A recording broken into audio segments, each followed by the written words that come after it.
It's time to head to beautiful Siem Reap, Cambodia, to meet and greet the locals and do a whole lot more. Huffing and puffing as only a middle-aged white guy can. Join me as I wander through buildings dating back 800 years.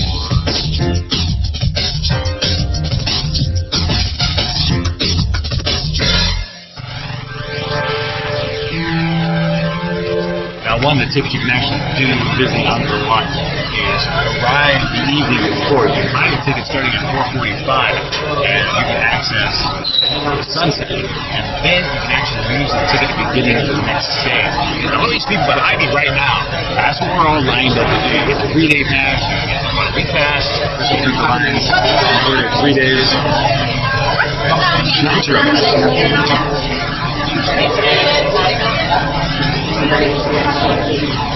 And now we wait. So, here we go. We have our tickets. And this is the 3-day ticket. And what's cool about it is you can go in the park any 3 days. What they do is they punch a hole in it. So it doesn't have to be 3 consecutive days at all. So, yeah, we're good to go. With dusk about an hour away, we hopped in our tuk-tuk and set off for Phnom Penh, a temple dating back to the early 10th century. The rodeo is fantastic. Beautiful, beautiful.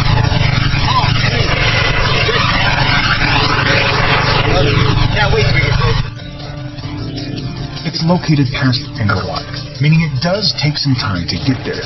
However, those leaving promptly from the time the gates open, they can leisurely pass through the park and see the structures slowly bask in the falling sun. The car park for Phnom Penh fills up quickly. When we arrived, we instantly were greeted by hawkers trying to sell everything from souvenirs to ice-cold beer. The colony of tuk-tuks gathering at the mountain's base meant we had to take careful note of where we deposited ours before setting off to climb the mountain. Amputees and survivors of local conflicts provided a lively score for our journey.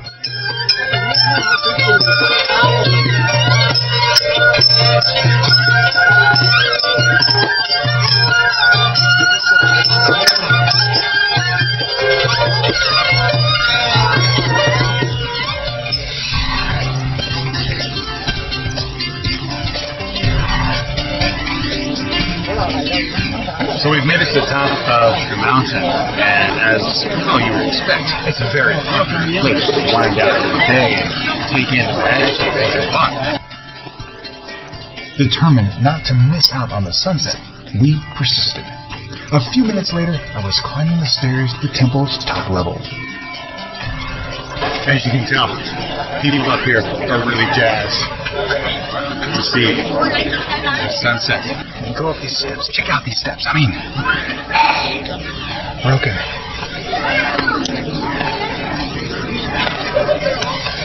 So narrow. So intricately cut together. Navigating through the swarm assembled, I tried to find the perfect perch.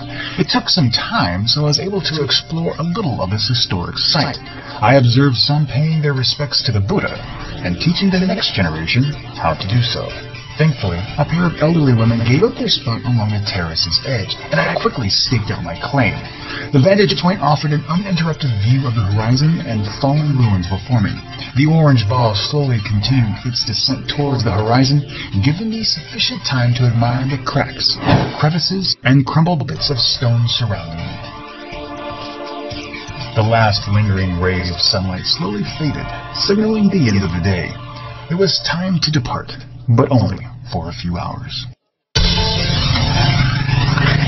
Alright, my friends, well, it's time for our first full day here. Got our tuk-tuk.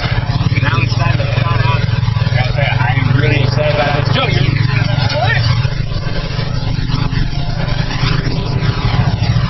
well, after a dusty and lonely road, we arrived at the checkpoint. It's Sam. Thank you.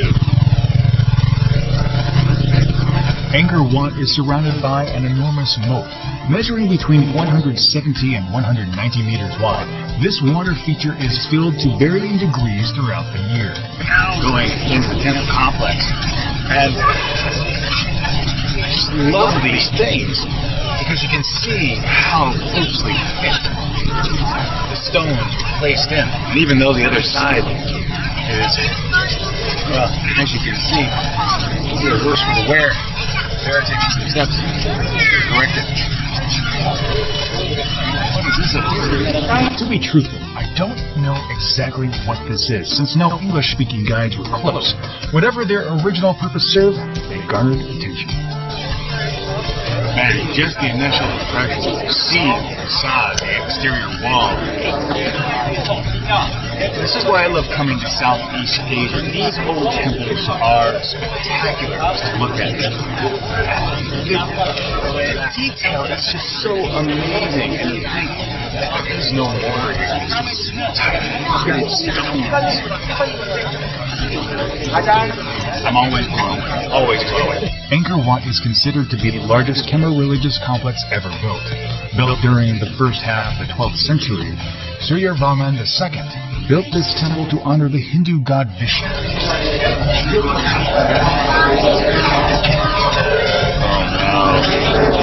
Oh wow. Oh, this great hall. So amazing.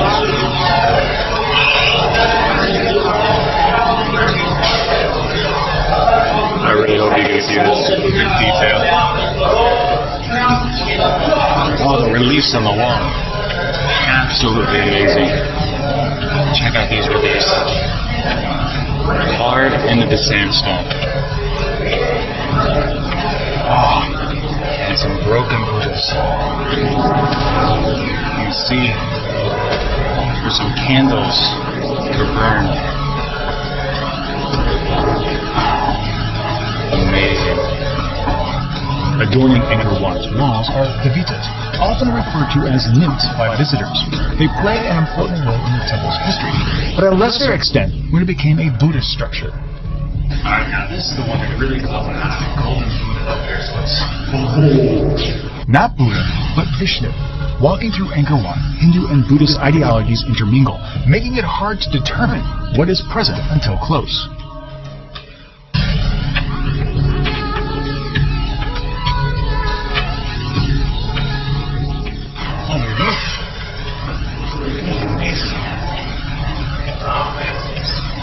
And even the Angkor, inlay, and the columns up there. Oh, wow.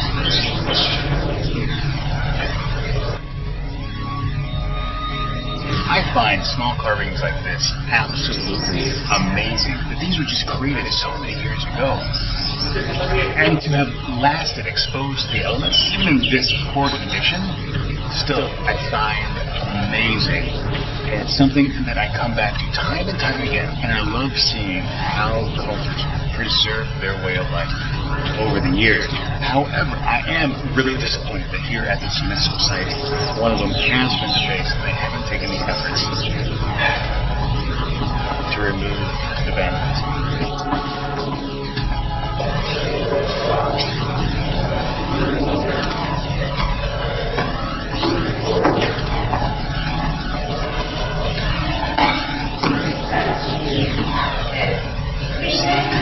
And another variation of the Vishnu statue. You can see the arms are broken off though. But through that glowing door, that's what we came for. Leaving the West Gallery, passage to the main Angkor Wat complex is obtained by walking on another causeway. The park is one of the most visited in the world, and during peak seasons, sees thousands of visitors vying for limited space. However, on our visit, claustrophobia never entered into the fray, and I was surprised, as I thought there would be more people here. In 2007, 2 libraries were restored. They're seen about halfway to the central compound and offer a great bit of shade on hot days. A little bit more. Playing with the tourists. He's just waiting for some fun.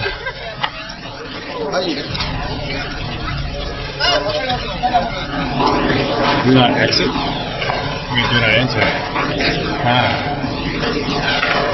We go this way then. Way of the visit. Always have to follow the way of the visit.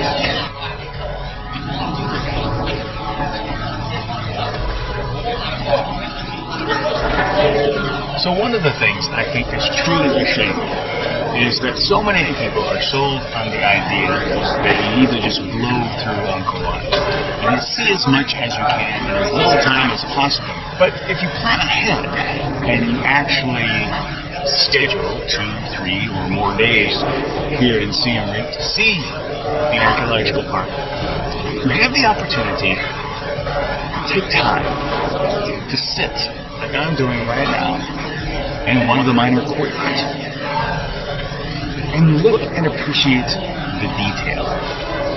For example, you come in this main courtyard, you see the intricate roof lines, which are amazing. I mean, there's no other way to say it, but it is truly amazing. And you notice that on the wall there are carved reliefs. And yes, you would see them if you were just on a walking tour.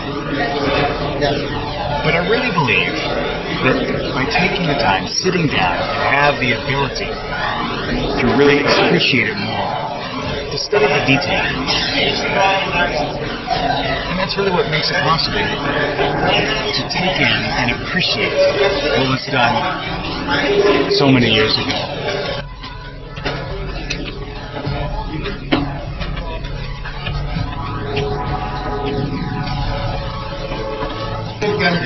One of the things I am just absolutely blown away with, and it shouldn't really surprise me after all this time, having worked for the National Park Service, like this one, so I know how cool sandstone can make an environment in the heat. But still, you're outside baking in the sun here, and you step inside these rocks. The temperature just drops like that. Oh, that is awesome. So here we have the line to go out. Lots of people waiting in line. Seems to be moving fairly good. Wow. Check it out. That's amazing. After waiting in line for a few minutes, I was allowed to climb to the top of the central sanctuary. Visitors are allowed up at specific intervals and only for 15 minutes. It might not seem like a lot of time, but it is worth it. Not only do the views at the top provide exceptional context regarding your location inside the park and your surroundings, but the Davitas carved here are superb. There's even examples of woodwork and lacquer, providing a hint at its ancient beauty. So in this gallery, we have another Buddha. This one is actually a road, and it looks like the shrine behind it is actually cordoned up. But still, beautiful display. Lots of great information in the gallery in here. Smaller Buddhas in here.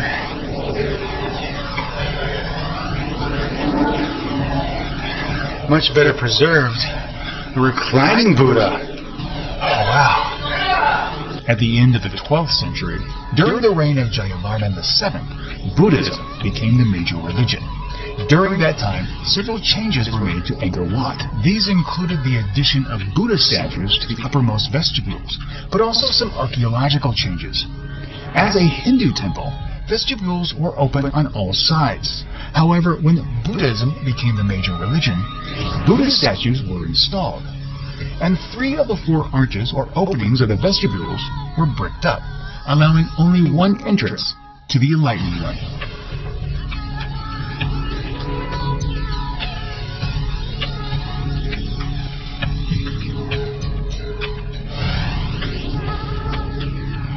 But for many, the star attraction inside Angkor Wat is not the climb to the central sanctuary, it's circumnavigating the bas-relief galleries.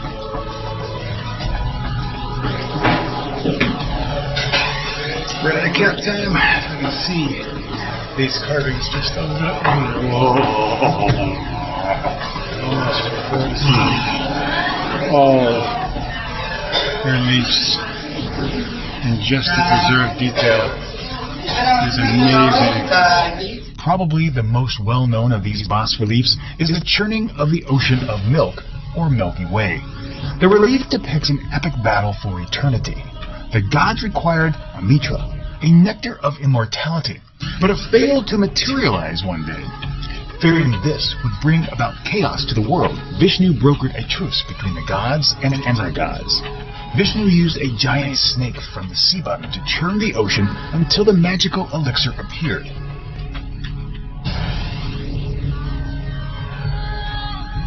Another popular carving is that of Krishna riding Garuda. Perched on Garuda's right is Krishna's wife, Satyabhama. Krishna is seen here returning victoriously after having defeated the anti-gods. Probably one of the best ways to enjoy the experience here is, of course, to take in the temple itself and see the surrounding grounds. I'll tell you that it takes about maybe 2 hours to really look around the big complex. If you're a fan of history, a fan of culture, you can spend a lot more time than that. Alright, now it's time for lunch, and I opted to get some spicy fried chicken. Got some good flavor, but not too spicy.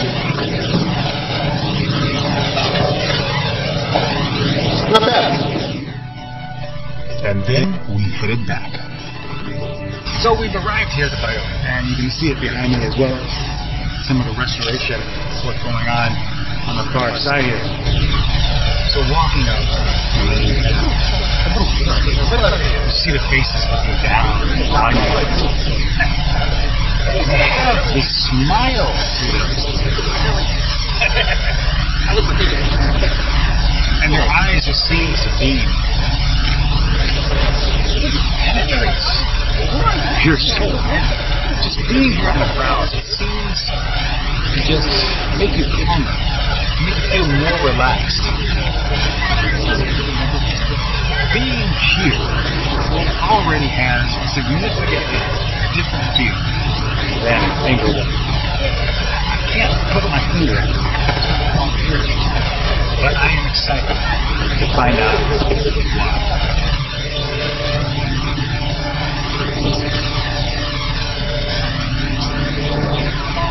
Really stunning.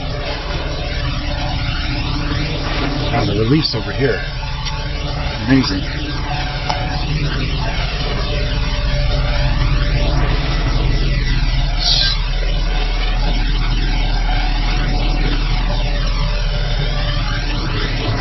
Oh, through the doorway.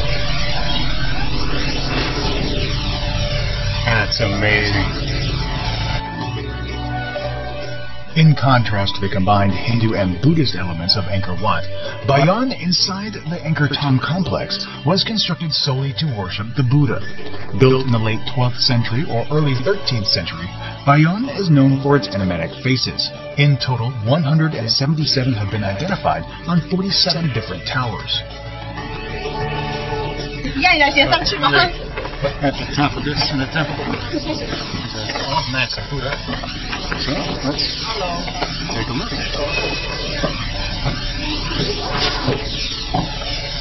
You see the compound over there?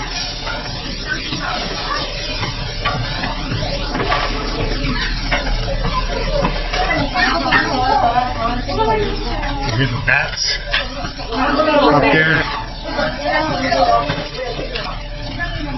I can smell the guano from the bats and belfry up there. And even though they have the wooden steps here, it's very steep. You just look at the way that those pieces fit together.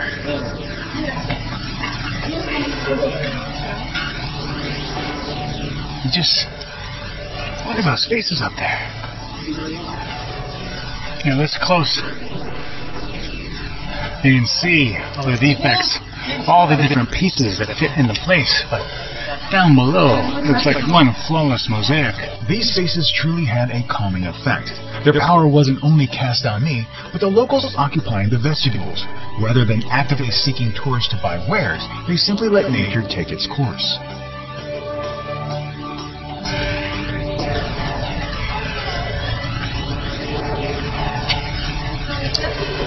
Wow, these pieces are huge.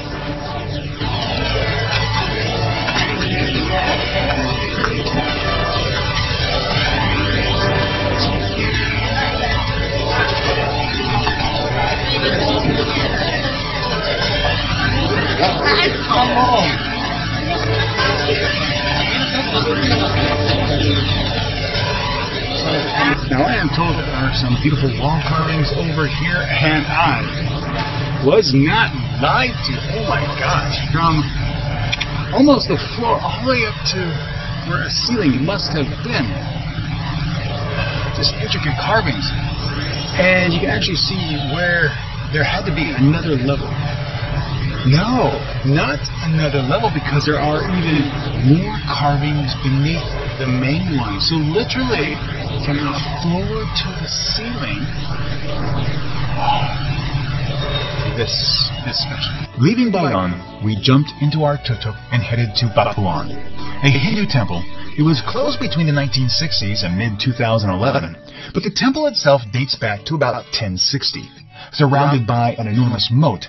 Quite possibly one of the most unique experiences I had while at Angkor Wat was walking on the narrow causeway. Now it's time to make our way to the top. Oh yeah, baby. Now for the final set of stairs.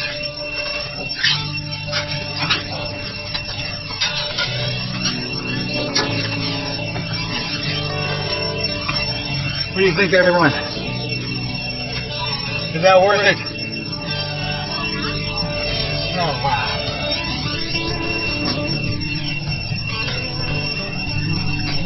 Now this is pretty cool. So behind me, you see this bulge right here. If you look really close, you can start to make out the features of a face. Now here at Batuan Temple, it's actually an intricately stone carved reclining Buddha. That's amazing. Now these carvings are freaking amazing.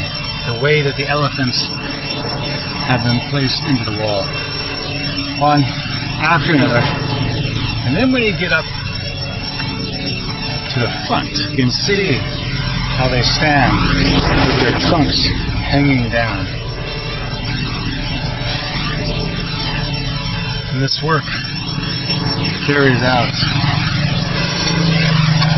all along the terrace here.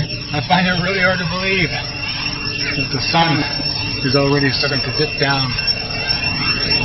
under the treetops. Shadows bringing out, which means that our first day here in Angkor is slowly coming to a close. So after the Elephant Terrace, passed through this amazing gateway, I've headed into another compound. And this particular compound is actually the Royal Palace. I haven't been to so many palaces around the world.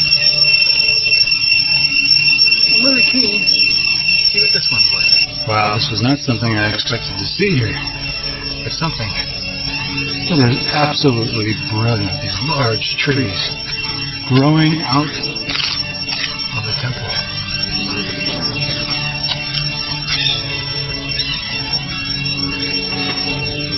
Well, that's going to be it for us today here at Angkor Archaeological Park. Time to get some grub, some Z's, and return tomorrow. With our first full day complete, it was time to return to Angkor Wat Archaeological Park. While many who visit the park opt to stay near the site's most prominent temple, the park houses many wonders and is best achieved by visiting on multiple days.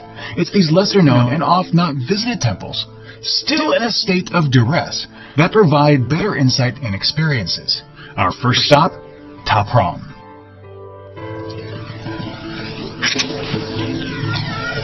Oh wow. You can see how the moss has really taken to this facility. Small. Wow. Just going down.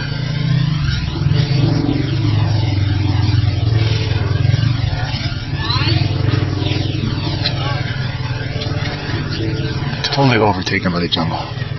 You can see where the stress has really affected this relief. How this portion has been pushed out, and that's recessed back in there.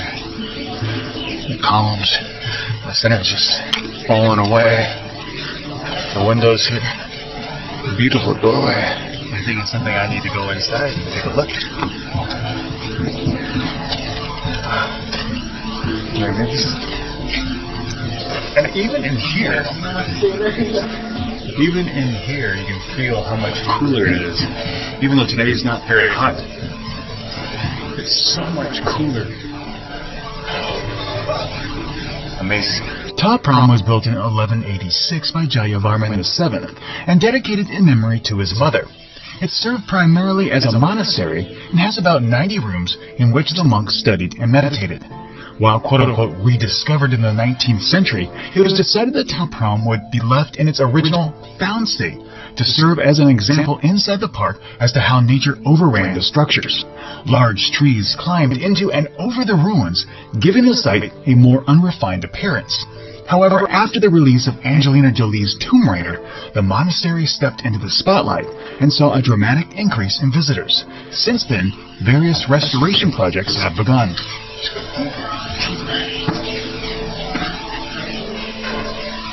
You can look up and you just can see how these stones are just fitted together in a pointed arch. And then we get to here. And time has not been kind. All of these reliefs, once so intricately carved into the sandstone, barely make anything out. But still, incredible. Even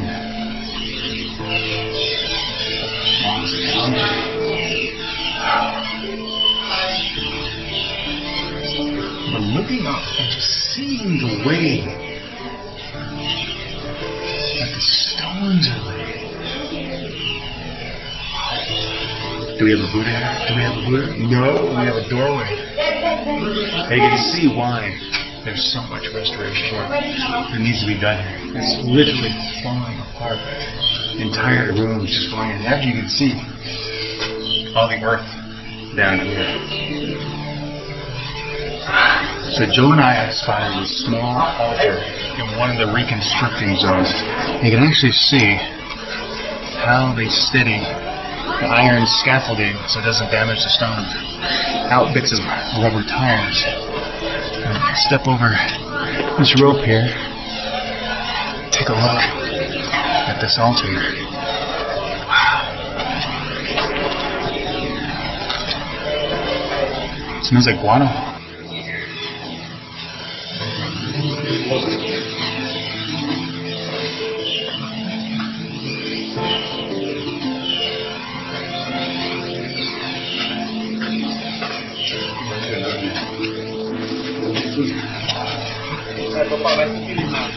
You really get a feel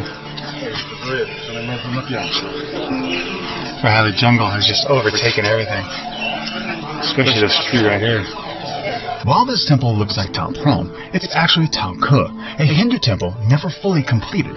Many feel its beauty is only surpassed by Angkor Wat. Beautiful view. Today's lunch. Sarvang Tambura restaurant, traditional Khmer food and Western food. Looks like we are probably the only people here right now. Oh, so cute. But very quaint. Quaint place. Well, they have Cambodian beer on tap. I might have to try it. I haven't had that yet. So for today's lunch, I opted for some Khmer food. There's some chicken here. It's cooked with a sweet and sour sauce. I have to say it's pretty good. Generous sized tomatoes. And some cucumbers. It's really not too bad. There's just something to be said about going through interesting places. You can see how these small bricks are just resting here, and the butterflies up on the edge.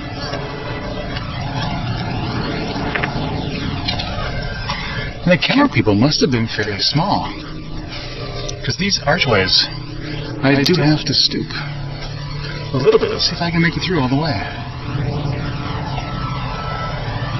Nope. Definitely have to duck just a bit. You come up here and you see all of this. So, very small. Won't take too much time to go through it. And unfortunately, the enclosures over here are all destroyed. So this area over here is where we typically see the hallways, the galleries, with the pointed arches on top. It also means all the reliefs along the hallways are also gone. But still, you have an idea of how awesome this place has been. It gets a little bit narrower, and the height changes. A little uneven as well. Here you go. Oh wow.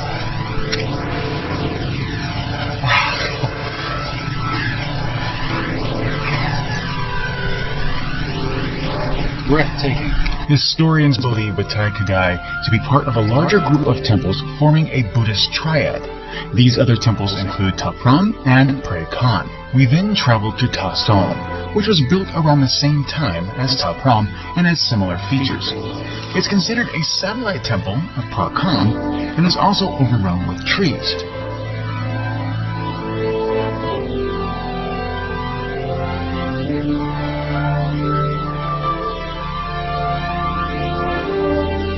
Exploring this temple doesn't offer any new insights into Khmer architecture, but the carvings on the side are simply stunning. Especially in the window. The beams have fallen away. You can really see just how detailed these stone reliefs were. They were not kidding when they said that there was a lot of restoration taking place here. Pretty much all the enclosures, the galleries from around Tasson are gone. And while some you've seen steel supports, these are only in place with the pointed arch of wooden blocks. But still, it's magnificent. And over here, this is awesome. So we're coming up. I'm actually not sure what this is supposed to be in relation to the rest of Tasson. So you can see the intricate inlay here. I'm assuming that central portion right there may have been a Buddha based on the figures in the relief carvings. But this really would have been where another gallery would have been, because over here you have a doorway. And I'm actually going to go through it.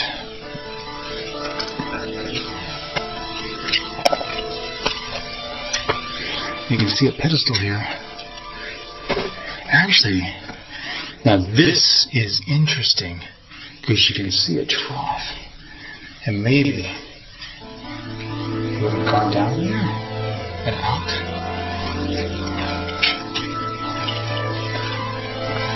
And now we're in an inner parking. Wow. Definitely, this is the same relief that we saw out in the courtyard. Just the detail work is amazing. And those reliefs are actually the same trough. It's the same trough.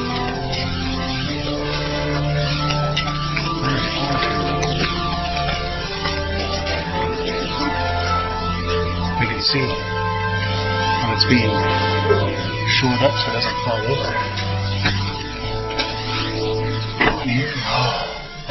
And again, it's the only temple I've seen. Oh, that's the smell of guano. It is dripping. I am not going to go in here. Among the scores of temples inside the park, sometimes you need a break, and that's what Nyok Pion provides. These 4 ponds represent a mythical lake.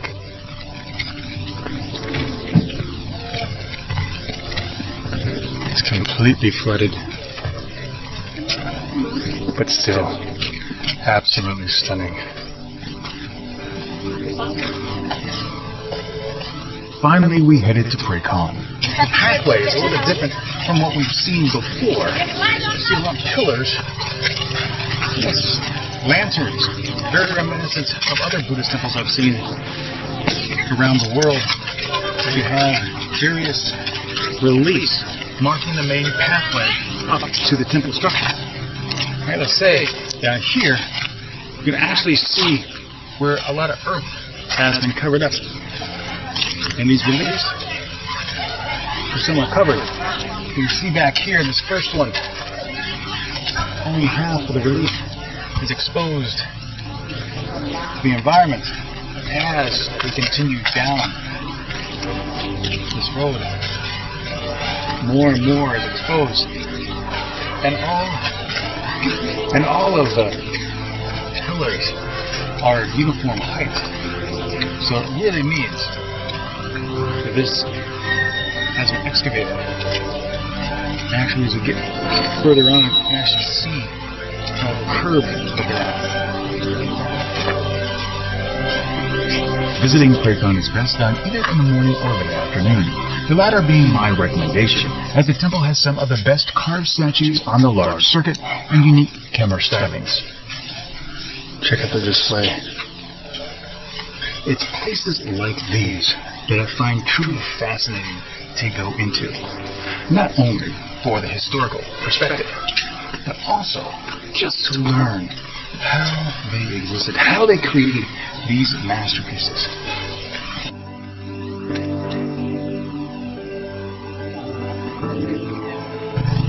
Sadly, the large circuit was complete, and the sun once more began dipping lower in the sky.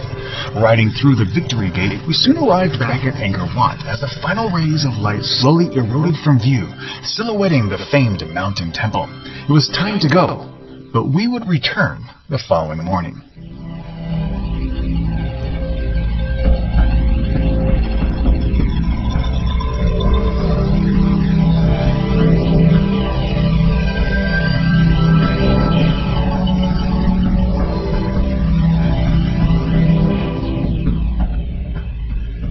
Well, how is that for a sunrise? Did I deliver? Well, it's time for Joe and I to grab some of our 50-cent baguettes and head on to the next location. Check this out. 50 cents for this soft baguette. They're so good.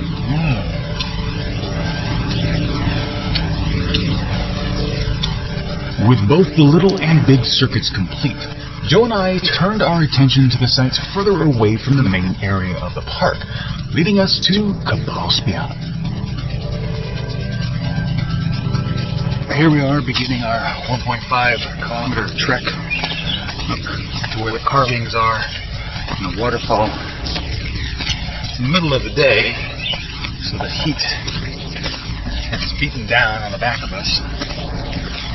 But hopefully, this tree canopy will provide some shade. They tell us it takes between 20 and 30 minutes to get up there, and so far it's moderate incline, but nothing too difficult.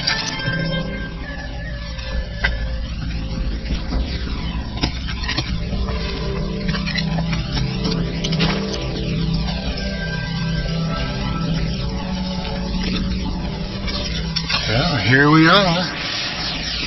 The river and a little of the waterfall.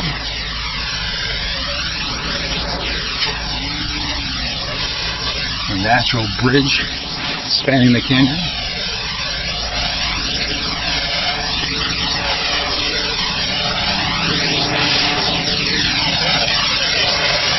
You can see the carvings into the waterfall there.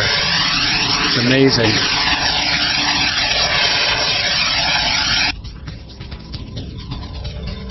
Kabal's Beyond dates back to the 11th century and features many Hindu carvings in a flowing riverbed. You'll be able to pick out lingas and Vishnu reclining on the cosmic ocean. Other Hindu deities are also present under the canopy of tall trees. Because of the time it takes to reach this area, it's best to plan your visit so that this is the main focus. So after 2 days of walking through Angkor Wat and the surrounding temples, it's actually nice to really come up here to this forested canopy to see these carvings into the riverbed. It makes for a welcome change. Not that I'm unhappy with what I saw in Angkor Wat, but allows you to put everything in perspective, to see how these religious symbols were used elsewhere during the time period. And even here you see this beautiful waterfall behind me. So coming up here was certainly well worth it. You can actually feel the mist come and hit me. And as the sun beats down on me, I gotta say it's a welcome relief. This is certainly worth the hour trip out here and the mile hike up. By far one of the best experiences we've had here at the Angkor Archaeological Park. Oh man, we made it down, and that sun is really beating down. Really hot. As you can see, we're down where the restaurants are, and they're all calling for us. Now we're going to see what is the best menu, the best price, grab some grub before heading on. So we ordered our lunch. One of the things that we were able to get today was a free drink. So overall, it's not saving us any money. We factor in some of the other cheaper restaurants, but when you buy your beverage, it all comes out to be the same. But this one actually has an old-style pull tab, which I haven't seen, and now I broke. So that's a shaggy panda. So let's give today's meal a taste test. More fried rice and chicken.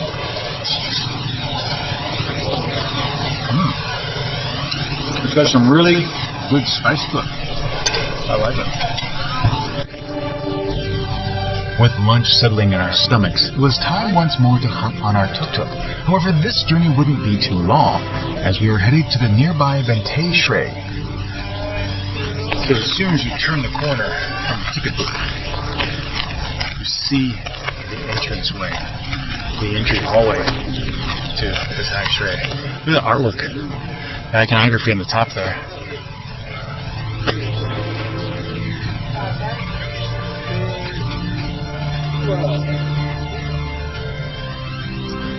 Bente Shrey is a true gem, dating back to 967. It's a Hindu temple built to honor Shiva. Over the years, the site has continued to gain popularity, meaning it sees more and more visitors despite its remote location. Overall, Bente Shrey is a small temple when compared to other sites. However, the reason why this is a must-see stop on any tour to Angkor Wat are the carvings. In short, they are unparalleled in beauty.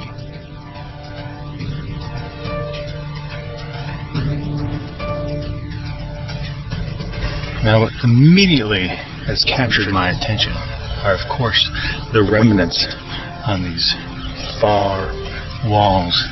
And looking up over walls, which would have at least probably been some sort of covering at one point.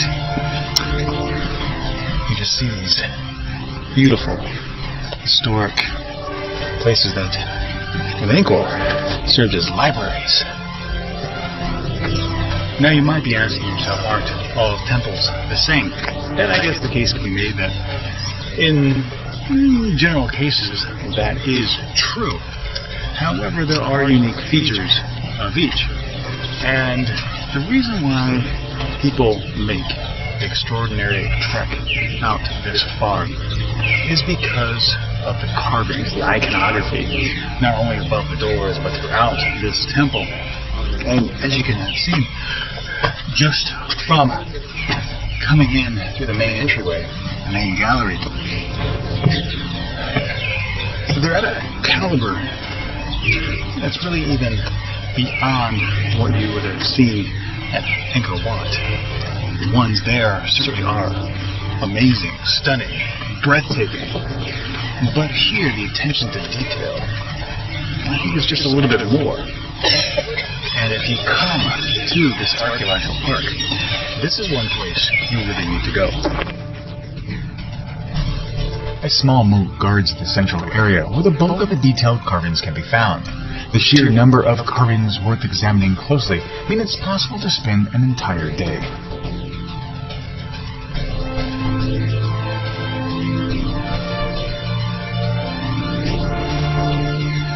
So you come into the central area, and literally everywhere you look are these fine carvings. I mean, so intricate. The detail is absolutely amazing on every single doorway.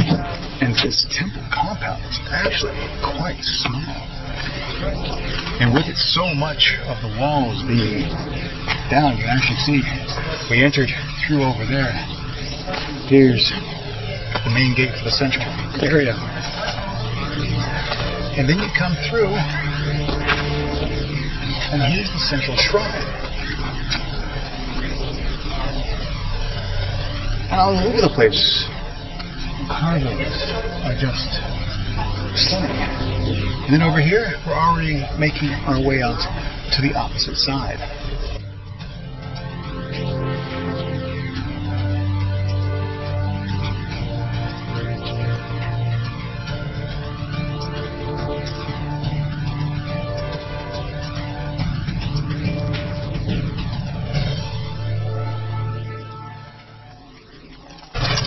Sadly, our time at the Angkor Archaeological Park is coming to a close as Joe and I make our way up the long path to our final temple.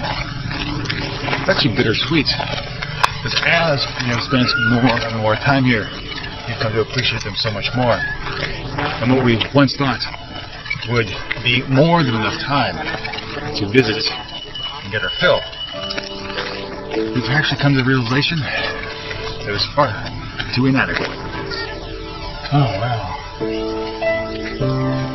You can see where they're doing some steadying work. Oh, wow, the detail of the door, how they're going to have to shore this up pretty soon. You can actually see where it's shifting away. I bet these were once windows that were then closed up.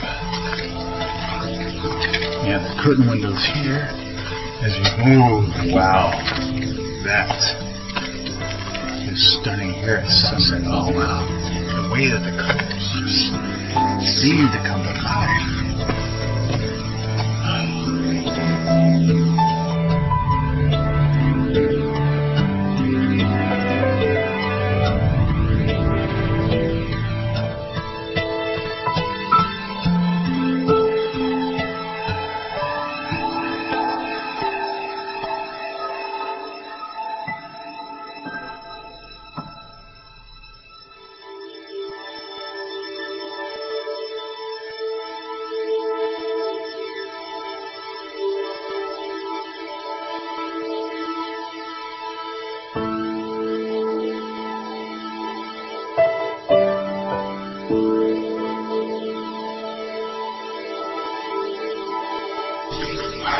This truly is a remarkable find. Being here so late in the day, we pretty much have the place to ourselves. Oh, wow. So we have a small Buddha, and possibly, I wonder what that is. Could it be an old sarcophagus? Well, we just got the word that it's 5:30. So the temple is closed. I have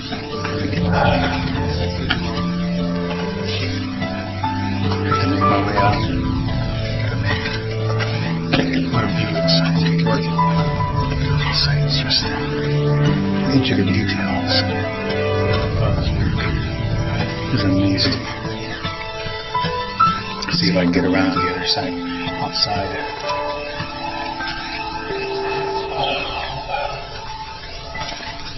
Amazing.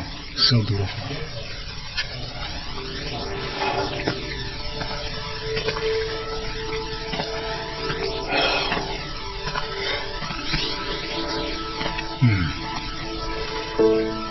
You dream about having an experience where you're inside one of these ancient temples pretty much by yourself. And now that I'm here, it's closing time. And I honestly do not want to leave.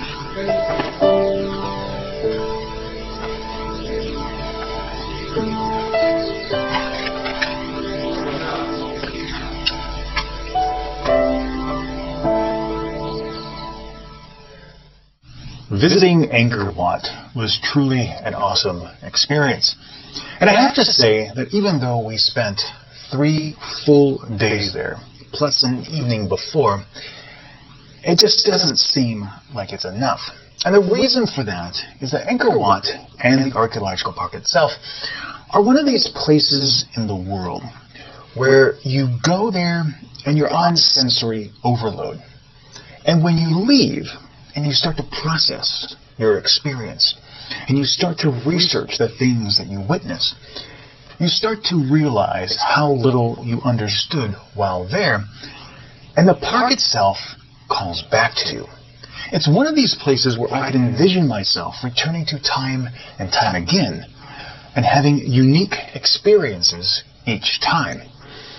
So I think that's a good place for me to leave this inaugural episode of Out and About. But before I go, I would love to hear from you.